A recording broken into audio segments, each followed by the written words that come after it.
Le président de la République est arrivé à New York, aux États-Unis d'Amérique. Le chef de l'État va prendre part à la 69e session de l'Assemblée générale des Nations unies. En marge de cette session, il va recevoir une distinction au 30e gala de la Fondation Africa America Institute. Et le nouveau président du Rassemblement des jeunes républicains se nomme Da Sansan. Il succède donc à Karamoko Yayoro. Da Sansan a été élu aujourd'hui avec 29,5% des voix contre 28,28% pour son principal challenger, Charles Niaouré. Et en sport football, le COS Sport de San Pedro a battu en demi-finale aller de la Coupe de la Confédération africaine de football l'Athletic Club Léopard de Dolisie au stade Robert Champrou de Makori d'Abidjan, score 1-0. Et Boko Haram continue sa progression dans le nord du Nigeria. Victime de massacres, plus de 15 000 Nigérians ont fui dans la ville camerounaise. Bonsoir à tous, bienvenue dans le 20h sur RTI 1. Le président de la République est à New York, aux États-Unis d'Amérique. Le chef de l'État va prendre part à la 69e session de l'Assemblée générale des Nations unies qui s'ouvre mardi. En marge de cette session, le président ivoirien va recevoir une distinction au 30e gala de la Fondation Africa America Institute. Jérôme Kofi Abolin est notre envoyé spécial. Newark International Airport, New Jersey, près de New York. Il est environ 18h15, heure locale, soit 22h15, temps universel. Ce samedi 20 septembre 2014, quand le président de la République, Alassane Ouattara, descend de l'avion en provenance d'Abidjan pour sa participation à la 69e session de l'Assemblée générale de l'ONU à New York, aux États-Unis. Pour le chef de l'État, ce rendez-vous est d'une importance capitale, d'autant plus qu'il constitue une occasion de rencontre de haut niveau. Nous sommes là pour les assemblées générales des Nations Unies, donc c'est un événement important et nous avons une forte délégation parce que nous avons beaucoup de rencontres et nous comptons rester à peu près une semaine.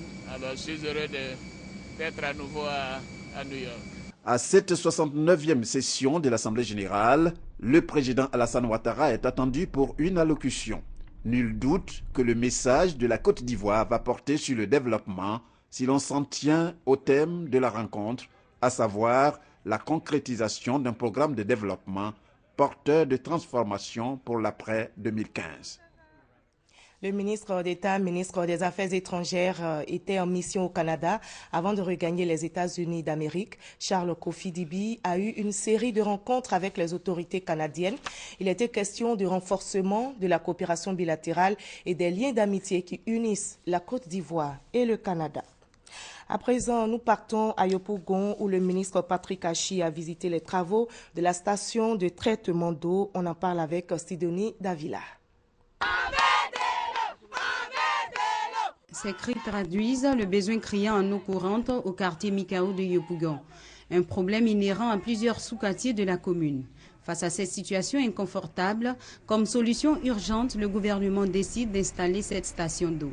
En visitant ces lieux, le ministre des Infrastructures économiques, Patrick Achi, est venu s'assurer de l'état d'avancement des travaux du chantier.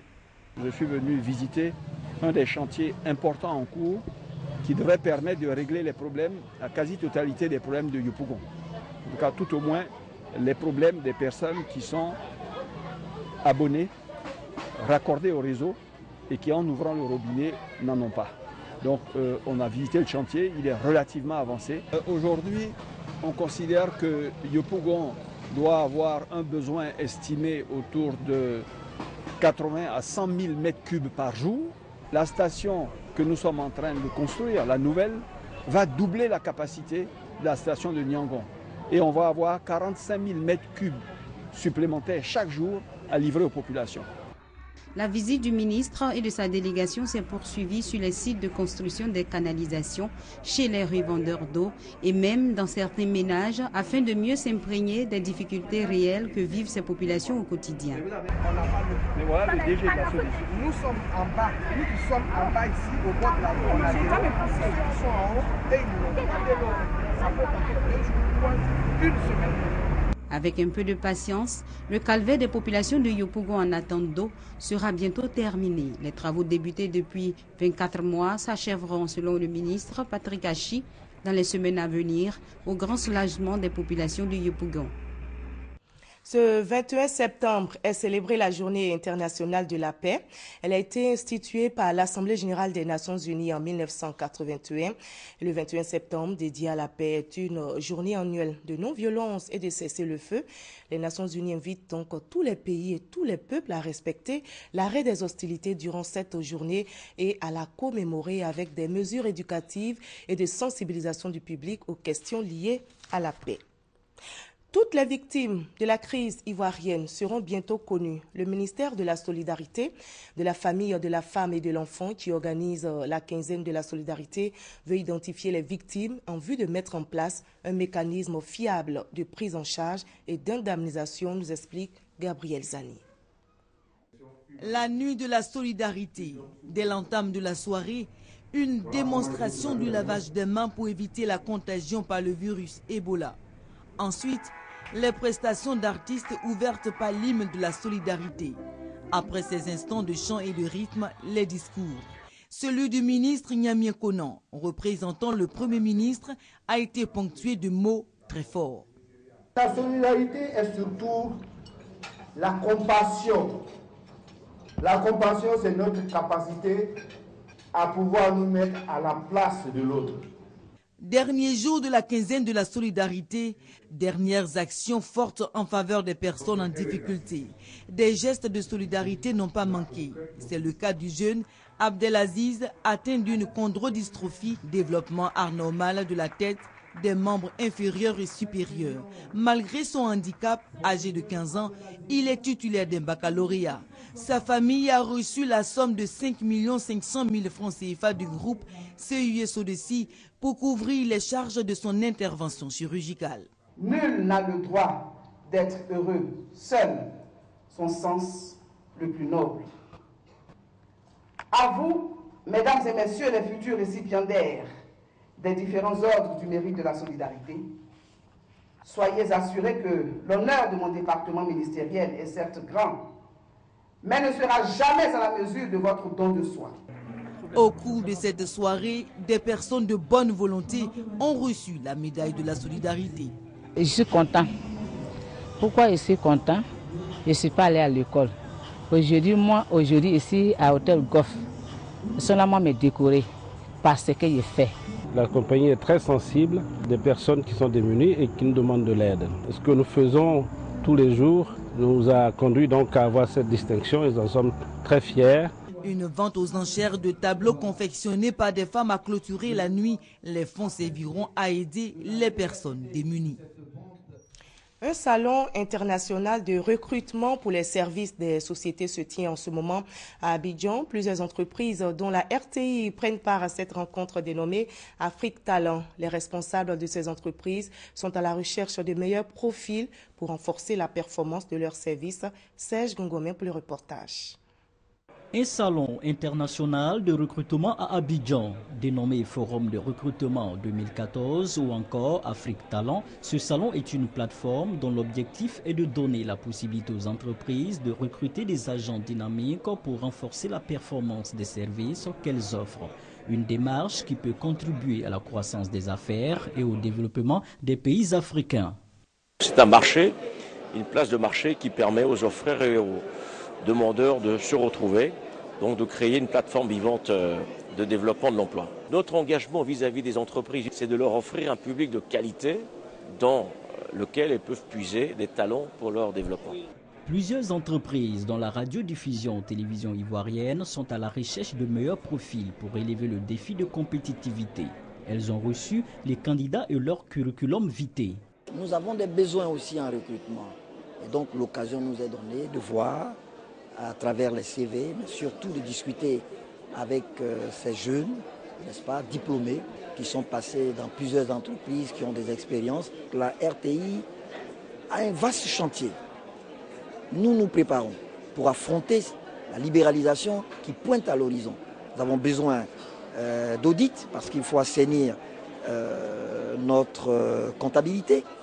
Nous avons besoin de contrôleurs de gestion. Il faut être capable de faire un budget clair et net, et ça aussi c'est très important. Nous avons besoin d'un directeur photo, nous avons besoin de commerciaux, nous avons besoin de producteurs de haut niveau. Alors dans ce salon, je recherche des candidats, des compétences, des talents, dont Afrique Talent. Donc nous recherchons des gens qui sont prêts à travailler, passionnés, talentueux et qui peuvent nous apporter un avancement au niveau de notre entreprise. En termes de CV, on en a eu beaucoup. Beaucoup de bons candidats. Pour les candidats, ce salon est une opportunité pour faire valoir leur savoir-faire. Oui, par la formation de l'électromécanicien que j'ai faite, je pense que j'ai les qualités requises pour avoir un poste de cadre dans les entreprises qui sont représentées ici.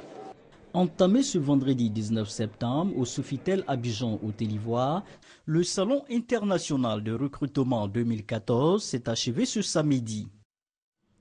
2500 livres et ouvrages scolaires, ce sont les dons de l'ONG Agboville Développement Initiative à 7 lycées et 3 inspections de l'enseignement primaire de la commune d'Agboville. L'objectif de l'ONG est permettre aux enfants de la commune de bénéficier d'une éducation adéquate. Godefroy Okambawa, Abou Sanogo. 2500 livres et ouvrages scolaires à 7 lycées et 3 inspections de l'enseignement primaire de la ville d'Agboville. Un don de l'ONG ADI, Agboville Développement Initiative, qui entend permettre à tous les enfants orphelins et démunis de la commune d'Agboville de bénéficier des mêmes chances d'éducation. Ces ouvrages ont été symboliquement remis à Diaby Fanta, qui à son tour les a remis aux proviseurs du lycée d'Azaguié et aux 3 inspecteurs de l'enseignement primaire. Les enfants qui sont âgés de 6 à 18 ans font partie de notre cible. Et ce sont ces enfants-là que nous essayons de sponsoriser, d'encadrer et d'aider dans leur quotidien afin qu'ils puissent réussir les études et insister sur l'importance de l'éducation en général et de la lecture en particulier. Le président de l'ONG a dit, Souleymane Mouloukou Traoré a mis l'accent sur sa volonté d'aider ses enfants démunis et orphelins de la commune d'Agboville à travers ce geste, car selon lui, l'éducation est primordiale pour tout individu. Cette cérémonie a été réussie par la présence des autorités administratives et de Silieu Nazouan, directeur de la pédagogie et de la formation continue, représentant le ministre de l'Éducation nationale et de l'enseignement technique, Kandia Kamara. Les ferrailleurs des casses modernes de Côte d'Ivoire sont en quête d'un site de recasement pour mener leurs activités. Cette préoccupation, ils l'ont exprimée au cours d'une conférence de presse. La FECAMSI fait face à d'autres difficultés, notamment le problème d'organisation de la filière. Les explications avec Doua Delazer. Ouma Ben Diomandé exerce le métier de ferrailleur. Depuis plusieurs mois, il est confronté à des difficultés pour son installation dans la commune d'Abobo à cause du manque de sites adéquats. Nous occupons peut-être les sites illégalement, mais on n'a pas de place, donc on est obligé de faire comme on peut. Voilà. Donc on souhaiterait qu'on puisse avoir un site bien aménagé pour qu'on puisse ne plus déranger qui que ce soit. Depuis 2002, je suis à la ferraille. Bon, nous avons vraiment besoin de moyens pour pouvoir faire développer ce secteur de l'artisanat. Une conférence de presse est donc organisée par l'Association des ferrailleurs des casses modernes de Côte d'Ivoire, AFECAMSI, avec pour objectif de proposer des solutions durables pour le développement du secteur. On a des problèmes de ravitaillement des pièces détachées, on a des problèmes au niveau du traitement des déchets métalliques et les sites même qui nous ont été proposés, c'est peine perdue. Parce qu'on se rend compte que c'est un marathon qui n'avance pas. Il faut qu'on interpelle ceux qui sont censés nous donner le coup de main pour que la réalisation et l'obtention des sites que nous rêvons puissent être une réalité. On ne demande même pas à l'État de venir résoudre tous nos problèmes à 100%. D'autres, par exemple, donnez-nous le site et donnez-nous 6 mois. Nous, on va construire.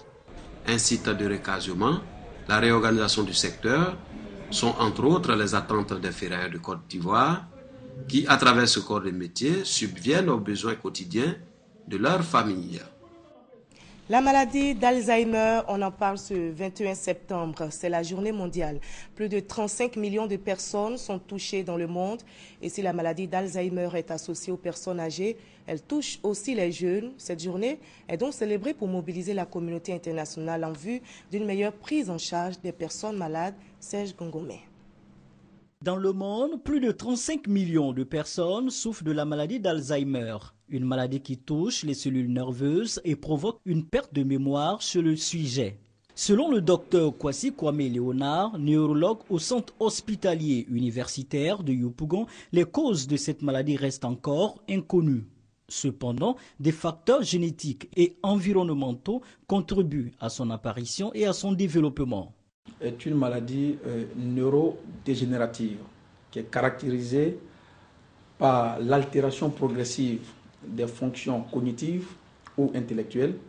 Il s'agit de la mémoire qui est la fonction principale, suivie du langage. Cette maladie va se caractériser au tout début par ce qu'on appelle les troubles de la mémoire. En Côte d'Ivoire, la maladie d'Alzheimer est une réalité et des cas sont même avérés.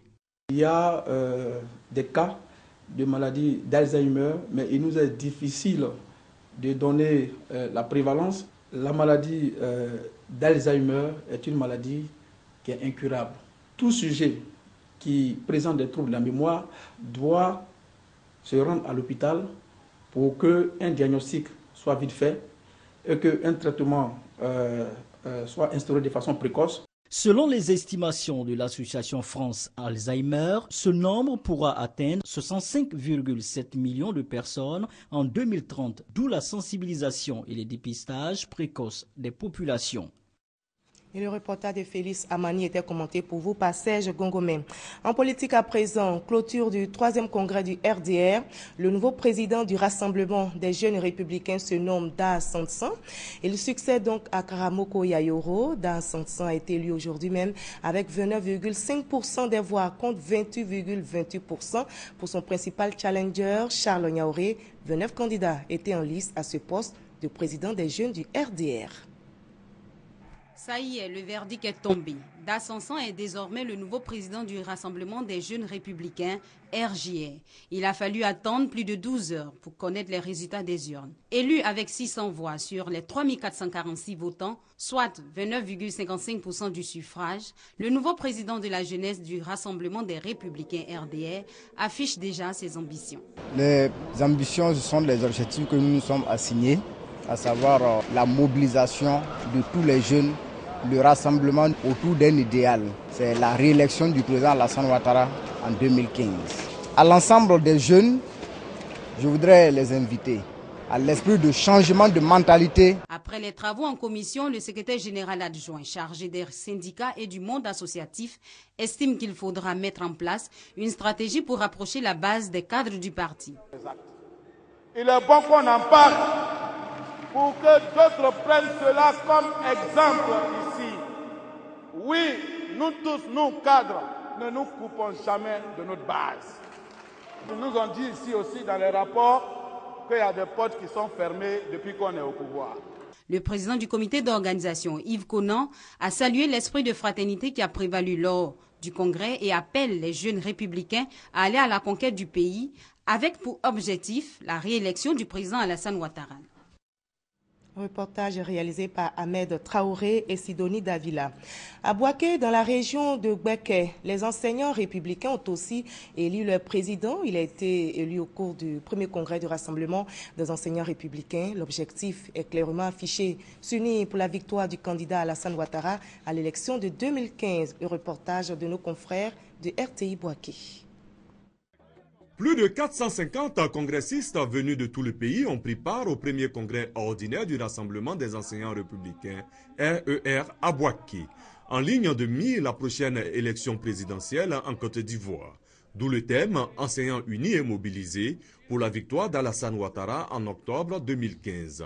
Ce premier congrès des enseignants du RDR se voulait une rencontre de maturité et de cohésion entre les membres. Cet important rendez-vous a bénéficié du soutien de personnalités de premier rang du Rassemblement des Républicains. Ce congrès, pour moi, est le congrès de la maturité. C'est le congrès de la légalité. C'est ce congrès-là qui vient donner une existence légale au RER, au sein du RDR. Je voudrais, au nom de la direction, vous féliciter et vous remercier pour avoir cru à notre combat, pour avoir donné de votre force, mais parfois, hélas, de votre sang, pour le triomphe de la vérité et de la démocratie. Ce premier congrès a permis au RER d'élire son président national. C'est Kouyaté Abdoulaye qui assumera cette responsabilité pour 5 ans. Il se dit prêt à relever le challenge. Les rideaux tombent, n'est-ce pas, sur le Congrès, mais en même temps nous rentrons dans la case pour construire désormais la victoire du président Alassane Ouattara, pour qu'ensemble nous préparions cette victoire-là au premier tour. Les participants se disent fiers de la tenue de ce premier congrès du RER. Pour cette occasion, le ministre Sidiki Konaté, membre du secrétariat général du RDR, a invité les enseignants à se mobiliser pour la victoire du président Alassane Ouattara. Cette victoire passe par le renforcement des liens entre les membres du RER et leur contribution pour la bonne marche du système éducatif ivoirien. L'ECOSOC, le Conseil économique, social et culturel, est un organe consultatif de l'Union africaine.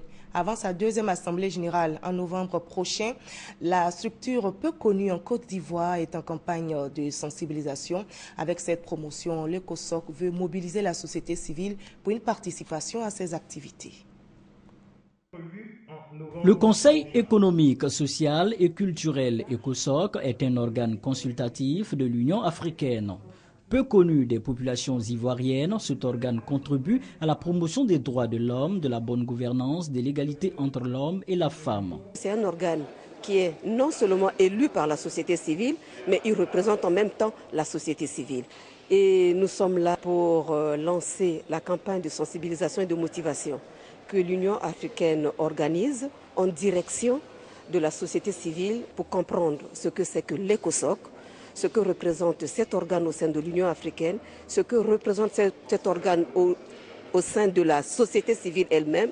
ECOSOC tiendra sa deuxième assemblée générale en novembre 2014. Pour l'heure, ses membres organisent une campagne de sensibilisation en vue de susciter la participation de la société civile. Présentation des candidatures et critères d'admissibilité étaient au menu de cette rencontre. Les informations principales, c'est l'attestation disant que vous existez depuis 3 ans, l'audit financier de 3 ans et également que vous puissiez, n'est-ce pas, avoir votre financement d'au moins 50% du pays. ECOSOC compte 150 membres issus d'organisations de la société civile africaine, dont 2 représentants par pays. Chris Elnda, Serge Ngomé ont réalisé ce reportage. Nous prenons à présent la direction de Bondoukou, où plusieurs ex-combattants ont suivi une formation pour une meilleure intégration dans la société. La formation a été sanctionnée par une remise d'attestation, nous dit Thérèse Tapé-Yoboué. Ils sont au total 621 ex-combattants à avoir suivi le stage au centre de resocialisation de Kwassi-Ndawa dans le département de Bondoukou. Selon le responsable du centre, ces ex-combattants ont été formés notamment aux droits de l'homme, au civisme, à la discipline, ainsi qu'à la gestion de la cellule familiale. Cette formation vise, entre autres, à aider les ex-combattants à rompre avec leur passé et à choisir leurs activités futures, à réacquérir les fondements du comportement citoyen et de la vie en société. Au terme de notre stage de formation, nous invitons et encourageons tous nos camarades ex-combattants à venir s'inscrire et participer à ce programme de resocialisation qui leur permettra à terme d'améliorer et de changer leurs conditions de vie. Le chef du bureau de l'autorité pour le désarmement, la démobilisation et la réintégration du Gontougo a exhorté les ex-combattants à soutenir la structure qui est chargée d'exécuter des actions pour la sécurité et une paix durable en Côte d'Ivoire. Le représentant du président du conseil régional du Gontougo et celui du maire de Bondoukou ont exprimé l'intérêt qu'ils accordent au processus DDR. Ils ont souhaité le voir couronné de succès et apporter un plus dans la recherche de la paix en Côte d'Ivoire, au-delà de sa contribution à l'amélioration des résultats d'une intégration sociale durable des ex-combattants. La DDR dispose de 6 centres de resocialisation en Côte d'Ivoire, dont celui de Kwassi-Ndawa, qui, depuis son ouverture le 4 mai dernier, a accueilli 2116 ex-combattants, dont 196 femmes. Intéressons-nous à présent au peuple Ayoukrou de la sous-préfecture de Lopou, dans le département de Dabou. Ce peuple vient de célébrer sa traditionnelle fête de l'Ignam, fête au cours de laquelle des messages de probité, de travail sont véhiculés à l'endroit des populations. Le ministre de la Culture et de la Francophonie a pris part à l'événement. Cette fête de l'Ignam représente chez le peuple Ayoukrou un moment de retrouvailles, de partage et de réconciliation. Elle est également le lieu où les classes d'âge font le bilan de leur réalisation dans divers domaines. C'est une fête d'Ignam. C'est la saison des Ignam, c'est la nouvelle Ignam. En général, les gens, par exemple, chez nous, les gens qui sont les Indécents, c'est-à-dire les 3 garçons qui se suivent ou les 3 femmes qui se suivent, c'est la coutume typiquement à Caen. Il y a des gens qui ne mangent pas l'igname comme ça, ils font une cérémonie préalable. Les jumeaux, par exemple, avec l'évolution des choses, nous en faisons une semaine culturelle. Le ministre de la Culture et de la Francophonie, Maurice Kouakou Bandaman, parrain de la cérémonie, a salué cette initiative de revalorisation de nos cultures avant de saisir l'opportunité pour appeler les filles et fils de Lopou au développement de leur localité. Quand j'étais né, je donnais l'exemple du peuple Ayoukrou à mes parents, l'exemple du travail, l'exemple de la dignité. Et je sais que ce pays, Ayoukrou, aime le travail. Vous les jeunes, vous avez des exemples de modèles de travail, des modèles de rigueur. Donc, c'est pour cela que je suis heureux de venir à cette fête qui est déjà venue. Au terme de la cérémonie, les populations ont été invitées à prendre leur part dans l'opération des logements sociaux initiée à Dabou. C'était un récit de Serge Gongomé. L'ex-guitariste du groupe Les Woody est de retour en Côte d'Ivoire. Il a passé 12 années en France. Il vient donc d'arriver en Côte d'Ivoire. Il s'agit de l'artiste Phil Azoumé. Il vient de sortir un nouvel album. On en sait plus avec Serge Koléa. 12 années passées à Clermont-Ferrand, en France. Phil Azoumé, l'ex-guitariste de charme du groupe pop-rock Les Woody, fait graisser à nouveau les cordes de sa guitare à Abidjan.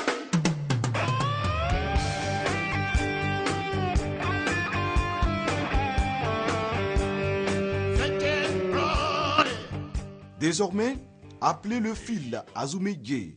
Djé nous revient avec son premier album intitulé Unto, du nom de sa mère.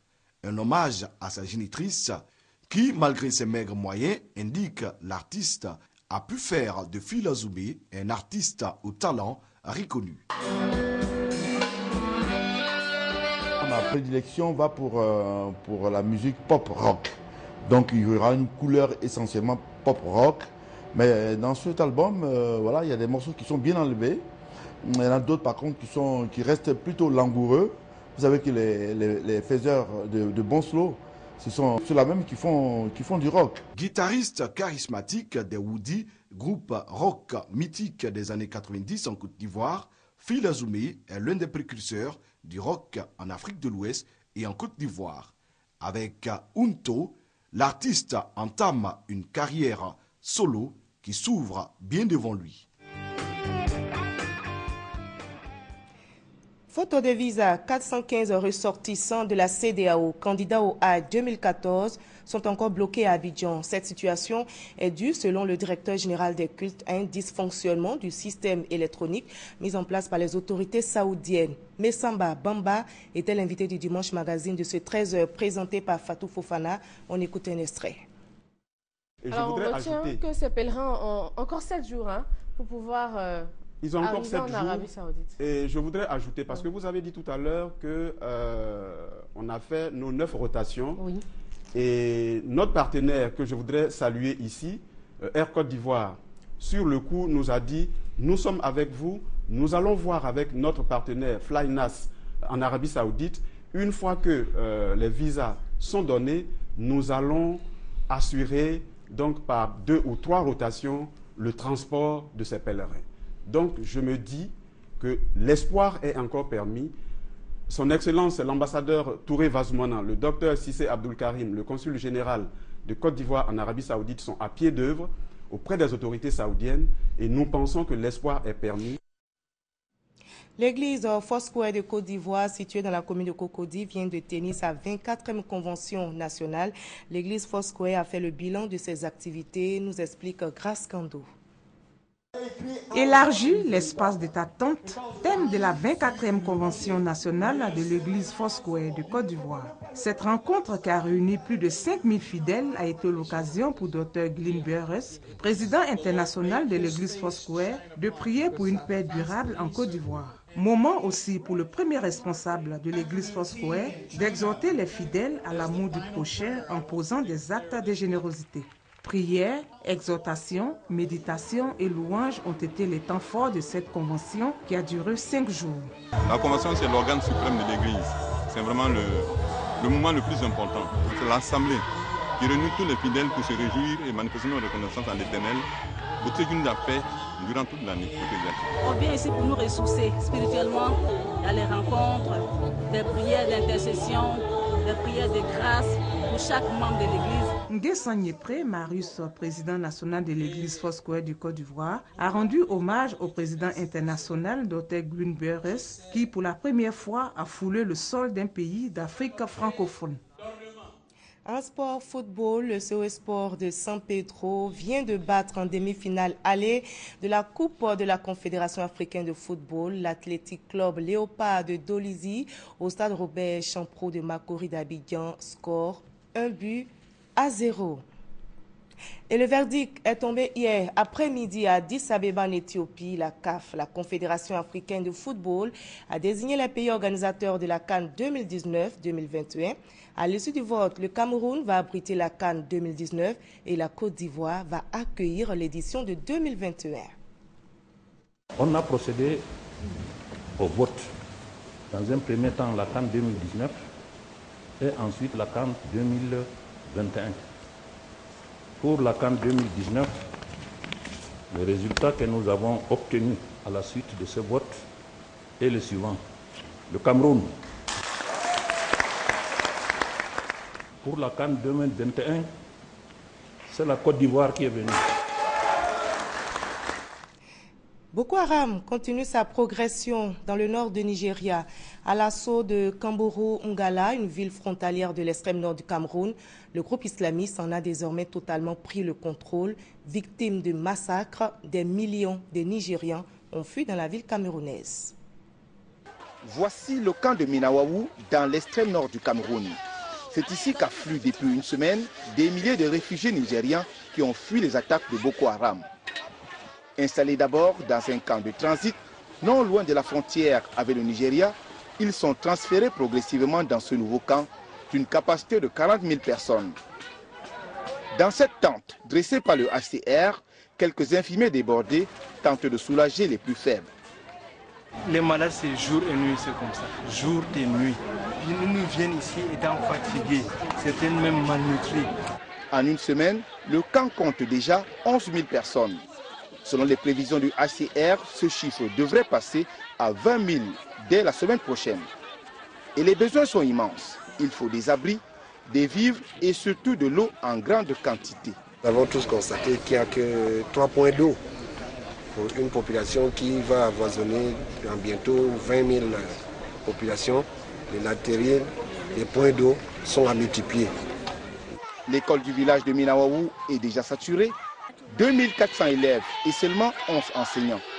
Personne ici ne parle le Haoussa, la langue maternelle des enfants nigérians qui ont interrompu leur scolarité.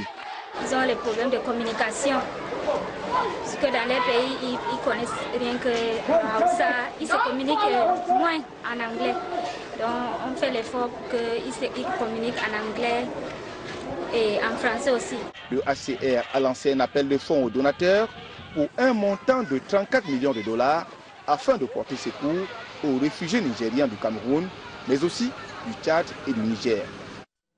Voilà, victime donc de massacre de Boko Haram, plus de 15 000 Nigériens ont fui dans la ville camerounaise. C'est ici que l'on s'arrête. Merci à vous tous de votre aimable attention. Cette édition a été préparée par l'ensemble de la rédaction. Elle a été supervisée par Lassine Fofana. La réalisation a été pilotée par Kone Bakari Korobogo.